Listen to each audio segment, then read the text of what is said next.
I just really find it hard to do life without him because it wasn't supposed to be like this.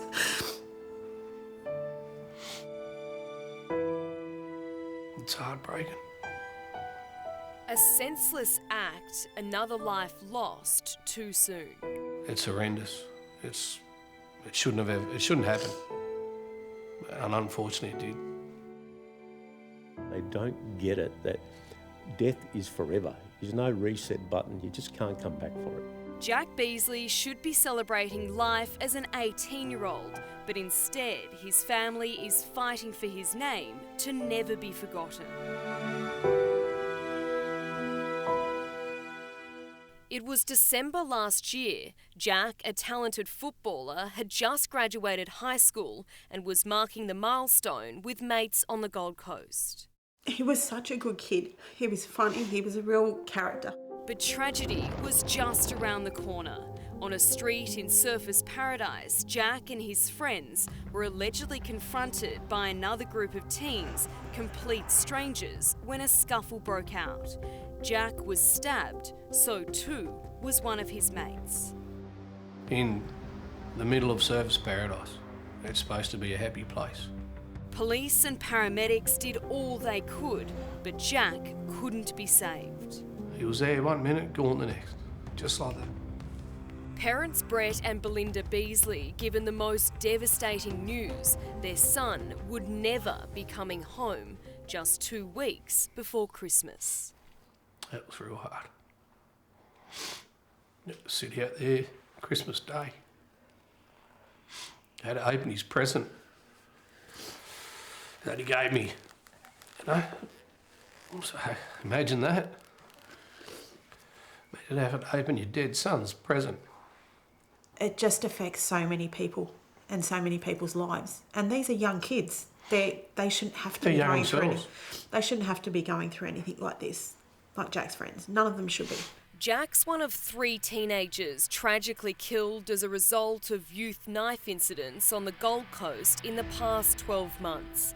The latest was 19-year-old Keane English in May. Detective Superintendent Brendan Smiths led the investigation into Keane's alleged murder. Well, in that particular case, we've got a group of young people who are together socialising, and the next thing you know, one thing's led to another, and 3 of the males involved in the incident have then robbed and tortured and assaulted the deceased and his friend. A 16-year-old girl is lucky to be alive after she was slashed across the face just last week while trying to break up a fight between 2 young men in a Sunshine Coast shopping centre. You think about that, like a millimetre either way, and a major artery could have been cut and she would be dead. Detective Superintendent Brendan Smith was appointed South East Queensland's Police Regional Crime Coordinator 6 months ago.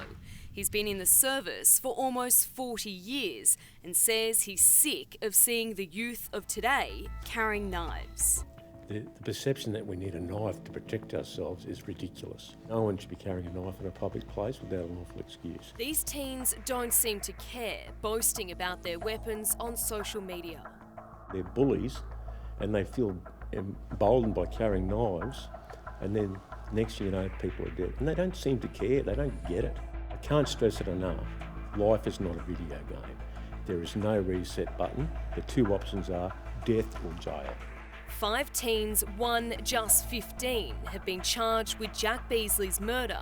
4 are out on bail. They shouldn't be out on bail. They shouldn't. And that's where the laws need to change. You know, these bail conditions for juveniles, they need to change. Wanting no other family to go through what they have, the Beasleys, with the help of friends, have launched a foundation in Jack's name. The aim to toughen youth bail legislation, increase sentencing and educate teens about the dangers and devastating ramifications of carrying a knife in public.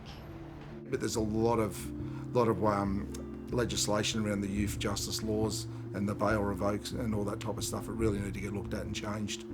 Family friends Wayne Court and Deborah Fruitney are chair and vice chair of the Jack Beasley Foundation. Realistically, we need to, with the education, start really aiming low and, you know, probably aiming around about the 10, 11, 12-year-olds. I think that if we can make a difference and get one kid to think differently, you know, there was more than one person involved that night, and if just one of those kids had said, don't bring the knife, you know, Jack would still be here.